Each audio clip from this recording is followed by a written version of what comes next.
E como eu já havia anunciado, estamos recebendo em nossos estúdios ele, que é cientista político, Ricardo Arraes, que vai analisar aqui com a gente a influência aí das pesquisas eleitorais, né, no voto útil e também dos impactos do voto em branco e nulo, além das vantagens e desvantagens do voto obrigatório e também do voto facultativo. Então, a você o nosso muito bom dia. Vamos dar as boas-vindas ao nosso entrevistado de hoje aqui, ao doutor Ricardo. Ricardo, bom dia, seja muito bem-vindo ao nosso Comando Geral.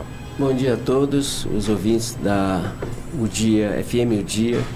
É um prazer estar aqui para trocar umas ideias com vocês acerca dessa reta final, né, da campanha política e de algumas ideias erradas que se tem acerca do voto, né? E da própria definição de cada um deles, né? Porque cada um tem uma definição, né? O voto nulo, essa expressão voto útil, né? É uma expressão interessante também, né? Útil para quem, né?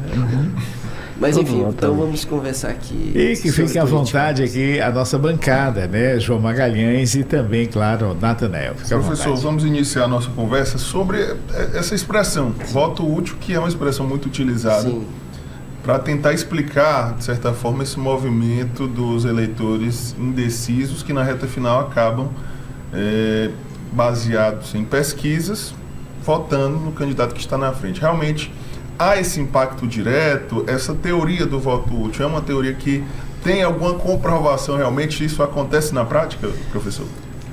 Olha só, a questão do voto útil. Todo voto é útil. A rigor, todo voto serve para algum candidato, serve para alguma causa. Então, nesse sentido, todo voto é útil. Aí é a definição utilitária do voto, né? Porque ele serve para alguma coisa, serve para alguém, né? Serve para uma causa, enfim. Eu não tinha ouvido ainda essa expressão de voto útil para Teresina nessa eleição, né? Mas já tinha ouvido para outros estados, né? Aqui o voto útil seria de quem para quem, né? Acredito que a expressão talvez esteja sendo utilizada para algum candidato que talvez não tenha uma condição real de chegar a um segundo turno. Então esses votos migrariam para um outro que estaria ali disputando talvez o segundo turno. Provavelmente teremos aqui na nossa cidade, a única do Piauí, né? No Brasil, cerca de 200 cidades apenas têm segundo turno, né? São 5.658 municípios, né? Só 200 cidades têm condições de chegar a um segundo turno, até pouco, né? Então isso mostra que a população fica muito concentrada em poucas cidades, né? No restante são pequenos colégios eleitorais. Essa migração que o senhor acabou de mencionar de um candidato para outro, seria através, digamos, do voto de legenda, digamos assim? Não, olha só, porque é preciso acreditar... Porque às vezes porque às vezes o eleitor, que existe, claro que existe, esse universo imenso que são de eleitores, o cara não tem para quem votar, então ele chega na hora lá, ele pega a volta na legenda do partido, lá no número do partido lá, então... Essa aí já é uma outra denominação, que já é outra coisa, né? De voto de legenda, né? Olha, voltando à questão do voto útil. Eu estou em terceiro lugar, não tenho chance, tenho 5% só. A decisão lá em cima está dividida ali em 5, 6, 7 pontos percentuais. Então, esses meus votos, migrando para o segundo colocado, tá ok. Mas como é que eu vou conseguir fazer essa transferência de voto? Raramente isso acontece. Olha só, nós tínhamos aqui o senador Wellington Dias, tinha 1.200.000 votos. A esposa dele tinha 200.000 votos. Ele não consegue transferir voto para a esposa dele, porque esses 200.000 votos eram votos dela. Então, fica assim, vamos usar a expressão, ok, vamos... Olha, voto útil seria, por exemplo, você não votar nulo, ou não votar em branco, ou abster-se, que são outras possibilidades também de você dizer não, né? O voto nulo e o voto em branco também serão discutidos aqui. Então, é difícil você transferir votos, né? Porque você teria que ter muita certeza de que aquele seu eleitor é fiel a você e vai atender a você. Se você pedir, vota no segundo colocado, vota no primeiro colocado. né? Eu não tenho muita facilidade para acreditar que isso ocorra, porque de 5%, talvez 1 ou 0,5% desses votos que eu peça para votar em você ou em você, de fato aceite essa parada. Porque senão eu quero votar em você, eu não quero votar nesse que você me indica. Então eu vou anular meu voto, eu vou abster-me, vou votar em branco. Professor, o senhor é um estudioso das oligarquias no Piauí, né? Sua tese de doutorado é sobre o assunto. Já tive a oportunidade de acompanhar em outras entrevistas. Como é que o senhor tem acompanhado, né, a evolução ou a adequação desses termos relacionados à oligarquia, levando em consideração as eleições municipais, que possuem um contexto diferente, né, das eleições estaduais? A gente está falando de algo mais concentrado, a gente está falando de uma eleição que envolve muito mais a questão cultural, da emoção, porque o candidato ali está bem próximo do eleitor, e a gente está falando de um estado onde a maioria das cidades tem até 10 mil habitantes, então é uma relação pessoal mesmo. Como é que o senhor tem acompanhado aí a transformação desse termo da oligarquia nesse ambiente das eleições municipais? É uma pergunta muito boa, né? Por conta de que vai havendo uma evolução e os conceitos vão se adequando, porque a realidade não se adequa ao conceito, né? É o contrário, né? Veja, o processo eleitoral, ele é democrático, mas a execução dele é oligárquica. Ele continua sendo oligárquico. Se você observar, tudo bem que o contexto da Câmara Municipal é diferente da Assembleia Legislativa, mas todos eles, no final das contas, serão os bem-nascidos que irão tomar de conta do poder municipal a partir do ano que vem. Inclusive boa parte dos que estão nesse momento, porque você precisa de um capital eleitoral reduzido aqui em votos e um capital econômico expressivo para poder você disputar com alguma chance de ganhar. O Zé Ninguém, o pé rapado, o sem ele nem beira, o pobre, esse não tem muita chance de chegar em nenhuma dessas casas legislativas. Não tem. Mesmo nos municípios pequenos do interior, porque você arranjar 200 votos é muito difícil. E o eleitor, ele tem entendido que participar da política é no momento do voto só, porque aí ele pode tirar algum dividendo, algum capital,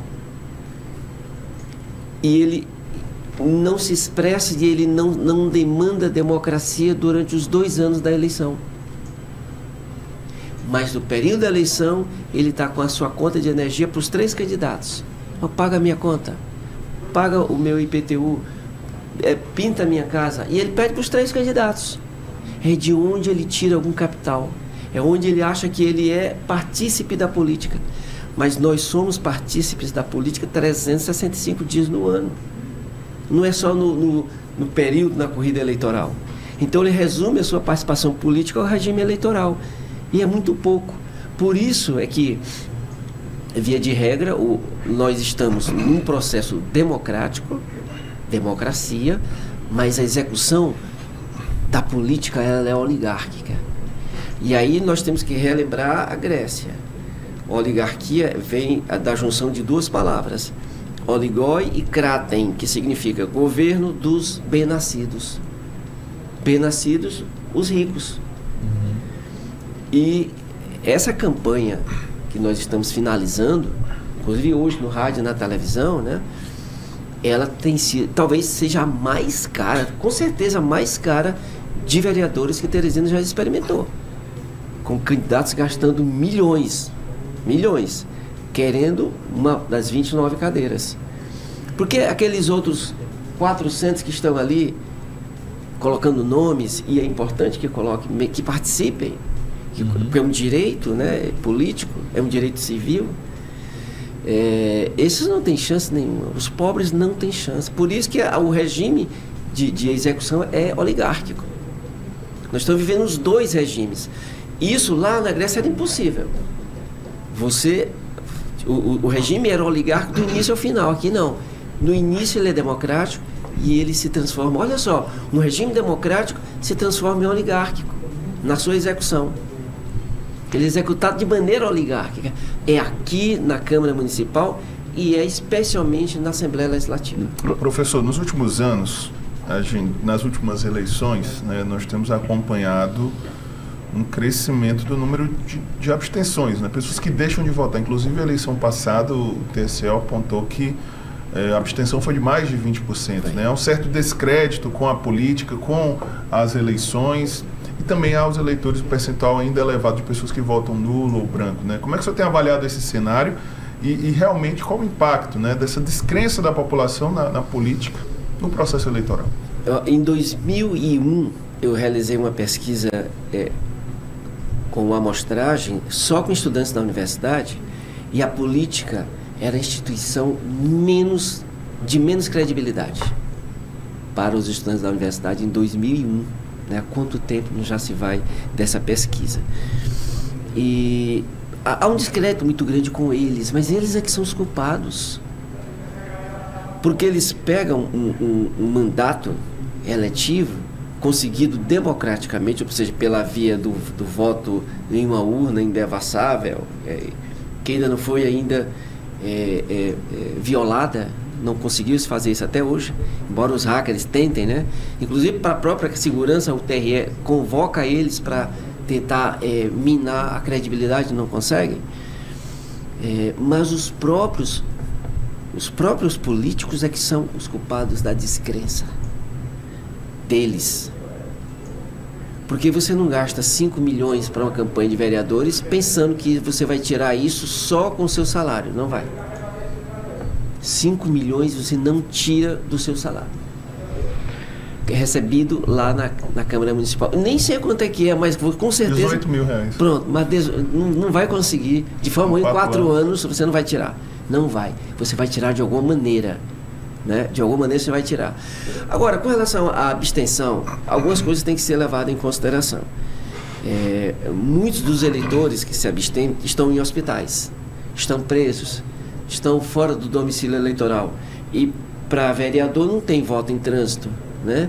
Então, se alguém estiver lá no sul do estado, no dia da eleição, não vai poder votar no primeiro turno. Então, isso aumenta o grau de abstenção. Os falecidos também não. Aqueles que chegaram aos 71 anos não são mais obrigados. Né? Os de 16 até 18 anos, embora tenha título, às vezes não se interessam. Então isso cresce, isso aumenta essa massa de votos de abstenção. Então esse é um pouco mais leve. Agora, você quer fazer uma pergunta? Não, pode ficar à vontade. O voto nulo. O voto nulo, eu costumo diferenciar claramente do voto em branco. E a gente tem que levar em consideração o voto nulo. O voto nulo tem que ser respeitado. A imprensa, em geral, não respeita muito, nem gosta muito, os políticos também não, do voto nulo. Mas é até bom para eles, o voto branco e o voto nulo. Porque, a rigor, essas duas categorias de voto, elas diminuem a quantidade de voto que o candidato precisa para ser eleito. Ele não influencia... Olha, tem uma ideia de que voto nulo numa eleição elimina a eleição. Não elimina. Pensa, vamos votar nulo que é para poder ter uma outra eleição. Não tem. E teria, no Código Eleitoral, ele fala sobre isso. Se, por exemplo, Natan se elege com mais de 51% dos votos, então ele tem a maioria dos votos. Se ele for condenado por fraude eleitoral, compra de votos, esse 51% é a maioria. Então, tem que haver uma outra eleição. Mas, mesmo assim, depende do tempo de mandato que ele já ocupou. Porque se ele já estiver no finalzinho, nem tem mais eleições. Simplesmente fica ali o presidente da Câmara, se for cassado também o vice. Né? Eleição indireta, né? Isso. Não, ele assume por conta da hierarquia. Da hierarquia ele assume, né? Tanto que se... às vezes o presidente viaja, o vice viaja e o presidente da Câmara assume. Até porque, digamos, está ali, dependendo do tempo que você falou, está quase prescrevendo. Isso, né? O mandato. Professor, agora sobre financiamento, né? A gente tem primeiro uma discussão que é a questão de que o Brasil optou por muito tempo com o financiamento empresarial das campanhas, financiamento privado. Hoje ele não é mais permitido, apenas o financiamento público. E aí eu queria que o senhor, saber qual é o seu olhar em relação a esse tema. A gente já está há alguns anos nesse financiamento público. Se o senhor viu alguma evolução ou tem visto mais problemas desde quando a gente adotou esse modelo de financiamento público. E uma segunda pergunta era exatamente a forma como esses recursos estão sendo distribuídos para partidos. É claro que se leva em consideração a representatividade no Congresso, mas você tem partidos que receberam 700 milhões de reais e tem siglas que não receberam nenhum recurso. Então, eu queria saber qual era o seu olhar sobre essa questão do financiamento. Primeiro, se o financiamento público tem trazido os resultados, os benefícios que se esperava, e se, como é que o senhor vê também essa forma de divisão, se não era possível garantir pelo menos o mínimo a todos os partidos. Olha, o financiamento público não resolveu o problema. São 8 bilhões para a eleição. E o financiamento privado está acontecendo às vistas de todo mundo, inclusive da própria Justiça Eleitoral, que quer ser beliscada, que quer ser tocada, né? Como ele diz, nós temos que receber uma denúncia. Poxa, faz por ofício deles, da obrigação de fazer. Olha, Lula vai ter que cortar 4 bilhões da saúde. Esse dinheiro podia estar na saúde e não na campanha política. Porque o financiamento privado continua acontecendo. Uma coisa não eliminou a outra. E aí essas campanhas caras que eu tinha falado ainda agora, elas não são caras porque os caras querem fazer caras essas campanhas.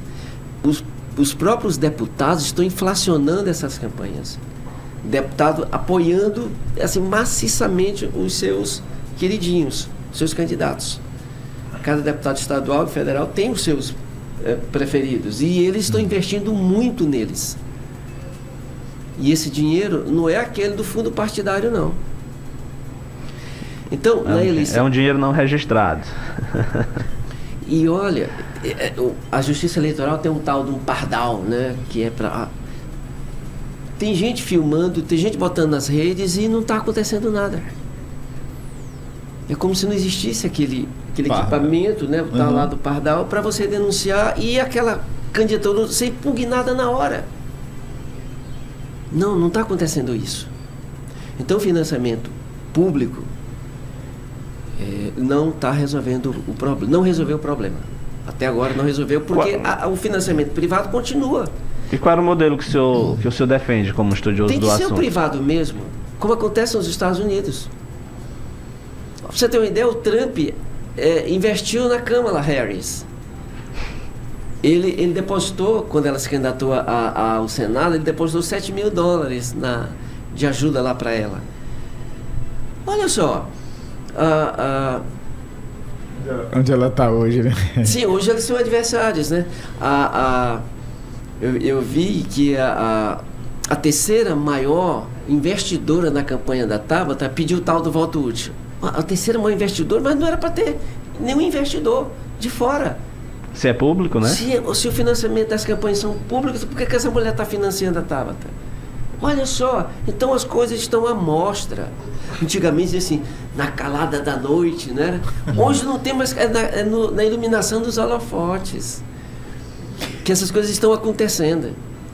Bom, mas teve uma segunda pergunta que ele fez. A questão da divisão do fundo partidário, já que a gente tem partidos que receberam aí cerca de 700, 800 milhões e tem siglas que não receberam nenhum recurso. E aí, claro, que há aquele critério, né, da representatividade no Congresso Nacional, mas acaba gerando uma diferença muito grande entre as condições estruturais para a campanha das siglas. O pensador grego, eu gosto sempre de falar desse povo, porque eles me inspiram muito, né? O Aristóteles, ele dizia que a política, olha que frase, a política é a mais nobre das missões e a mais vil das profissões. A mais vil das profissões. Então, política para ele não pode ser, a política não pode ser uma profissão. Se você pegar o perfil de alguns deputados da Assembleia Legislativa do Piauí, vai lá, profissão, o cara bota político. deputado. Esse cara não leu não leu o Aristóteles, não leu os clássicos, né? Esse cara é um profissional da política, né? Um vil, né? Segundo.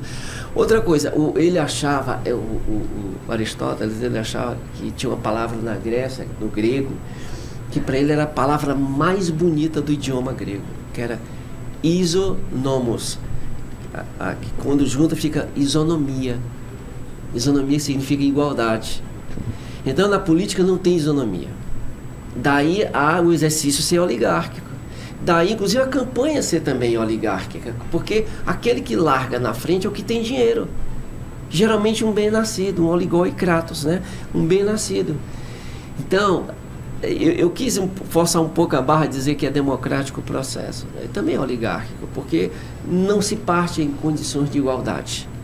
E na democracia há a igualdade, há a isonomia. Por isso que eles não gostavam da democracia, nem o Platão nem o Aristóteles gostavam de democracia, porque a democracia não era justiça, não tinha justiça na democracia.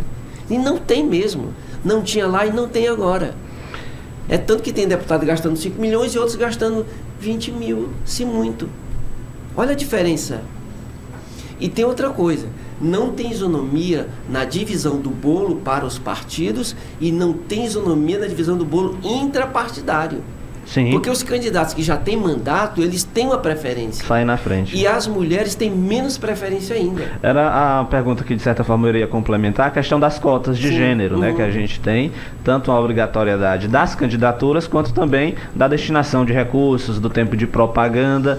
E aí a gente observa um cenário que todo mundo já conhece. As mulheres são maioria na sociedade, mas quando a gente parte para a política, a gente tem uma minoria, tanto na representatividade e até nas candidaturas, porque aí às vezes os partidos se esforçam para garantir o cumprimento da cota de 30%, e aí ainda entra a questão da candidatura laranja, né, da mulher que é candidata, mas não faz campanha. Muitas vezes ela entra candidata para receber o recurso e passar para um homem, né? Já aconteceu aqui no caso do Piauí de candidaturas serem caçadas por conta disso, e aí eu queria ver qual é a sua avaliação, qual é o seu olhar também em relação a esses dispositivos da legislação que tratam sobre a cota feminina e por que a gente tem uma discussão tão ampla sobre o assunto, mas na prática a gente não consegue visualizar um avanço, né, nessa representatividade.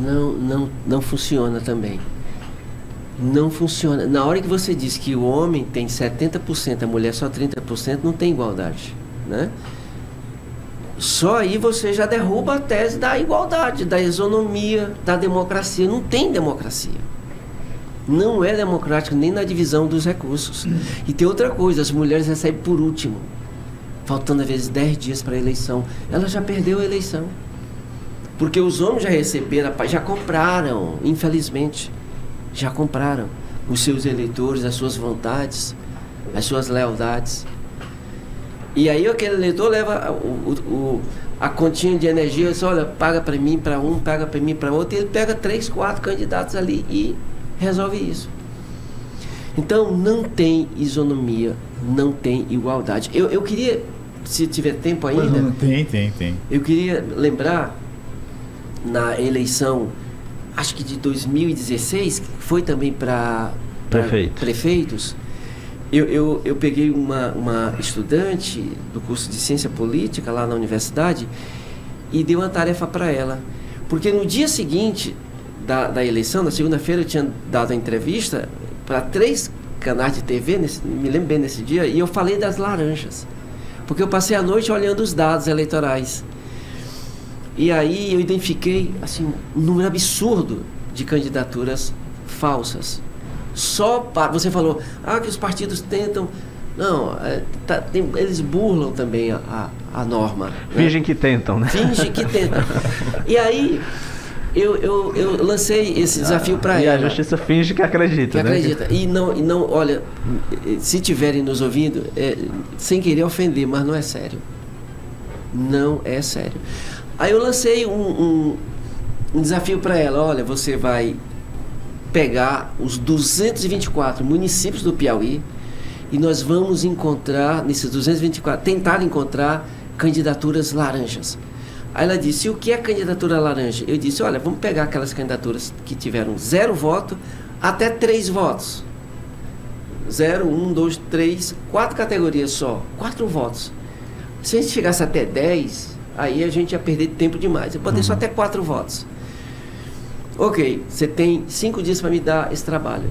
Aí, beleza, qual seria a hipótese que a gente ia ancorar o nosso trabalho? Eu disse, é o seguinte, municípios pobres, com baixo nível de alfabetização, de industrialização, de urbanização, vai ter mais candidaturas laranjas. Municípios ricos, alfabetizados, com industrialização, tal, vai ter menos candidaturas laranjas. Ok, essa era a hipótese de partida. Eu sabia que essa hipótese era furada, mas dei para ela. E ela, muito ávida, foi para os dados. Nós encontramos, de 224 municípios, encontramos 123 com pelo menos uma candidatura laranja. 123. E, pelo que eu saiba, só uma Câmara foi cassada. Depois caçaram outra. Então teria que caçar em 123 municípios. Aí aquela nossa hipótese do município rico não ter candidatura laranja, que eu sabia que era falsa, não se sustentaria. O que aconteceu? Em todos os municípios, os ricos, digamos assim, Parnaíba, Floriano, Picos, Piripiri, Campo Maior, todos eles, Piracuruca, todos eles tiveram candidaturas laranjas. Ah, mas Teresina não, claro, Teresina é a capital, né? Não, tivemos 18 mulheres com 0 voto. Em Teresina? Sim. Olha que absurdo. Tantas outras com 1 voto, e outras tantas com 2, e outras com 4. Se a gente fosse para 10... Aí teria aumentado. Não, aí a gente tinha chegado aos 224 municípios. Provavelmente algumas dessas mulheres sequer sabiam que eram candidatas. Talvez nem soubessem. Pega ali a vozinha que está no fundo da rede, coitada, pega o título eleitoral dela, bota ali como candidata, para poder fazer a bendita da cota de 30% e 70%. Ou seja, na lei a gente quer botar assim, na marra, que a mulher participe da política. A mulher pode não querer participar da política, pode abster-se de disputar cargos, que vê que esse é um espaço de machos brancos, arrogantes, prepotentes e que só pensam nos seus interesses. Por isso que o Platão criticava a democracia. Eles não estão pensando no interesse da polis, da cidade. Estão pensando no interesse dos bolsos dele, dos financiadores. Porque esses deputados vão querer receber esses milhões que estão investindo nessas candidaturas. Com certeza. E ele vai tirar da pior maneira possível, que é da maneira da corrupção.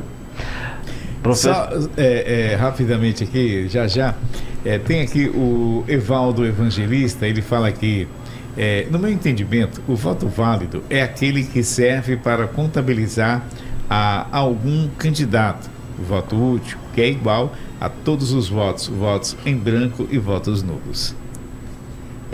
O TSE diz assim, esse voto não serve para nada, né? Eu acho que ele serve simplesmente, simbolicamente, dizer que o eleitor que votou nulo, ele disse, eu não compactuo com o esquema, eu não gosto nem de Fábio, nem de Silvio, nem de Dr. Pessoa e nem dos demais.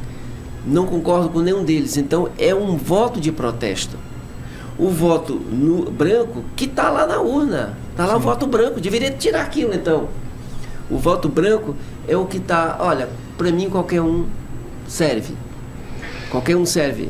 O voto nulo não, é uma expressão da insatisfação do eleitor. Professor, e que deve ter sua utilidade, como, desculpa, como o ouvinte falou. É um voto útil para quem deu o voto. Por isso que eu falei, para quem que é útil? O cara que disse, que votou nulo, ele disse, eu não concordo com nenhum, para ele foi útil. Eu expressei o meu pensamento. E para fechar aqui, bom dia, professor, me tira uma dúvida, é o Flávio que fala, Flávio Peregrino. No voto nulo, ele vai para onde? É anulado ou vai para a legenda de algum partido? Um grande abraço a todos da FM O Dia, que Deus abençoe. Professor, não poderia ser proibido também os deputados e outros políticos públicos não apoiar aí candidatos com dinheiro público? Bom, o voto nulo, como o nome está dizendo, e o voto branco, as abstenções, eles não são contabilizados. São excluídos. Isso, o nosso processo só aceita os votos válidos, que são aqueles dados ou no partido, no voto de legenda, ou em algum candidato. Esses são os contabilizados. Os nulos, abstenções e brancos não são contabilizados. Por isso ele diz assim, não serve para nada, nem para o coeficiente eleitoral. De fato não, porque eles não são contabilizados, eles não vão para partido nenhum, e nem os brancos. Antigamente, quando você marcava na cédula, às vezes acontecia isso. O cara lá estava contando o voto, e pegava o voto branco e botava na conta de algum partido, ia para a legenda, ou na conta de algum vereador ou deputado. E aí ele, claro, isso aí é fraude, mas ele poderia fazer isso.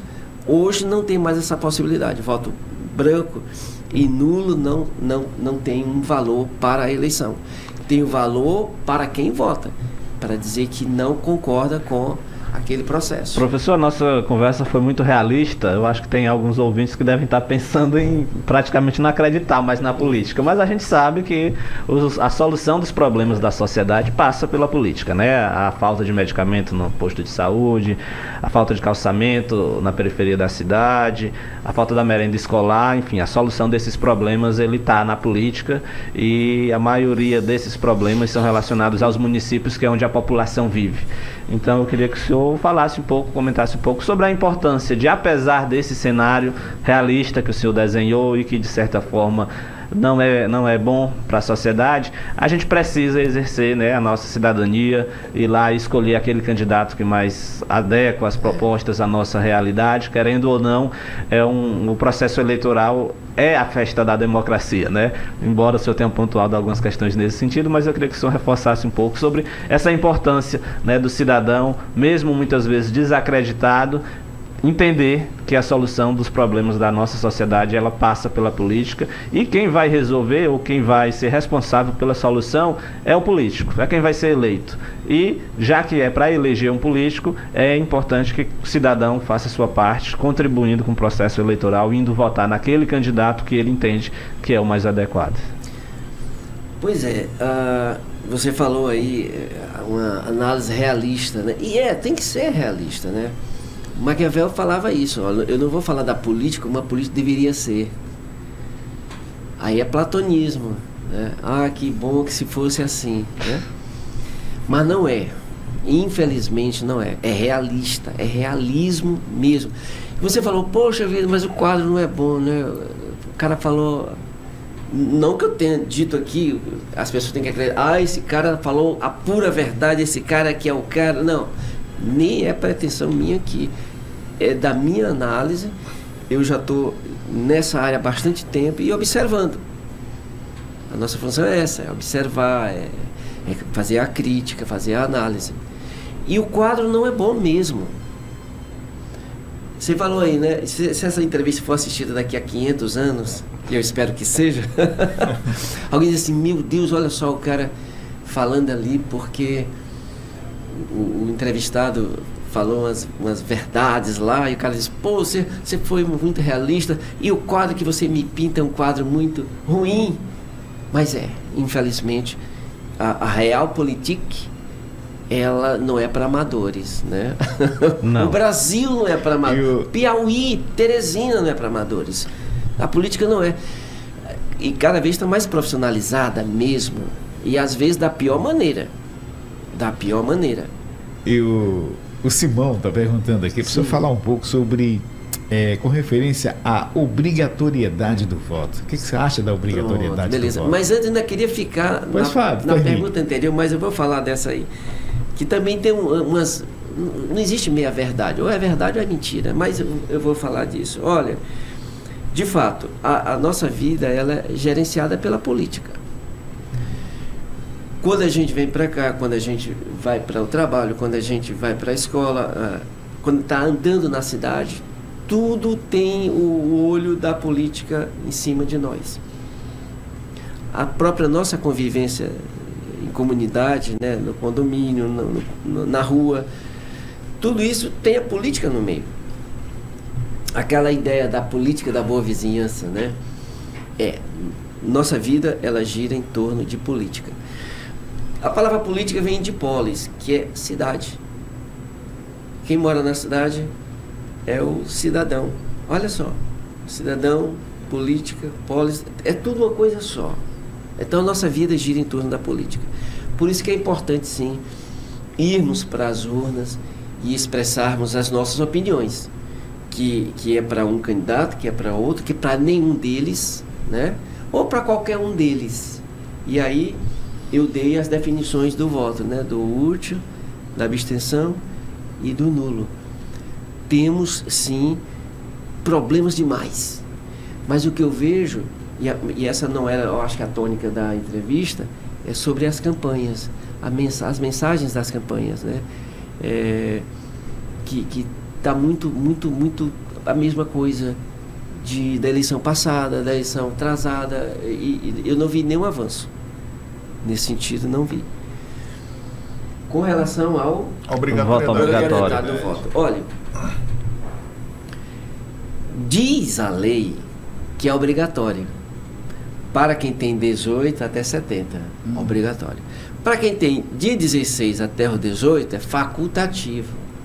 Para quem tem mais de 70, idem, facultativo. Mas no geral, se você não for votar, se você quiser ficar em casa simplesmente, você não vai ser punido por isso. Você não vai ser levado para a urna para votar. Você não vai. Você não é obrigado a votar. Aí você diz, mas tem as implicações. Você justifica o seu voto e acabou, está tudo ok. Você tem 2 meses, depois de cada pleito, para justificar. 2 meses. Olha que obrigatoriedade legal é essa, né? Bacana. Que te permite que você... Não, daqui a 2 meses eu vou levantar da rede e vou lá justificar. Não, então vou pagar R$3 e tô quite de novo com... Tá de boa. Veja só. Então, é muito controversa essa ideia de obrigatoriedade, né? Eu não levo muito a sério esse negócio de obrigatoriedade. Eu vou, claro. Mas não porque é obrigação. Porque é obrigado a votar. Não, a minha ideia é dar mais obrigação cívica mesmo, de eu achar que a vida da cidade depende dos nossos votos, das nossas vontades recolhidas na urna, né? Que é exatamente isso para que serve. A urna serve para recolher vontades, desejos, percepções de uma cidade. Para que serve a cidade? Olha que pergunta interessante. Para que serve a cidade? Qual é a finalidade dela? Nós temos uma cidade justa, nós temos uma cidade feliz, né? Acolhedora. Acolhedora. Olha só, cara. Muitas cidades no mundo, elas tinham dificuldades imensas de atração de pessoas. De atrair gente para elas. Porque eram feias, porque eram frias demais, porque eram poluídas demais. E essas cidades resolveram seus problemas. Teresina tem um problema de atração de pessoas para cá. Teresina é exportadora de mão de obra. Mas atrai pouca gente. As pessoas vêm para cá, muitas vezes, trabalhar aqui, porque a firma exigiu, transferiu ele, não porque assim, eu quero ir para Teresina. Essa é a cidade dos meus sonhos. Como muita gente diz assim, eu quero ir trabalhar em São Paulo, eu quero ir trabalhar em Recife, no Rio de Janeiro. Porque tem isso, aquilo, outro. Qual pessoa diria assim, eu quero ir trabalhar lá em Teresina, porque é a cidade dos meus sonhos, porque é assim, assado. O cara diz assim, não, lá nem venta, nem lá só tem uma estação no ano, só tem verão. O que é que se poderia fazer para que Teresina perdesse esse status de não ser um polo de atração pelo que ela é? Não vi ninguém propondo isso. Nenhuma proposta nesse sentido. E aí quem quiser estudar as campanhas, basta olhar. Os próprios programas que eles escreveram e apresentaram na Justiça Eleitoral. Não tem nada de novo, nada. Bom, o papo tá bom, né? A gente poderia conversar muito sobre isso. Até o dia da eleição, né, Marcelo? Mas o nosso tempo está esgotado, 8h13. Gostaríamos de agradecer aqui ao nosso comando geral, ao analista político, né? Aqui, Ricardo Arraes, cientista político, na verdade, trazendo informações belíssimas, né? Edificantes, aí para você que vai à urna no domingo, enfim, pensar, refletir e entender um pouco aí da verdadeira política. Magelo, quero só fazer um registro aqui. Faça, que o professor Ricardo Arraes foi meu professor lá foi sim. no curso de ciência política. Inclusive tranquei, professor, vou voltar agora. Hoje à noite eu tenho aula com eles lá, com seus colegas. Bom.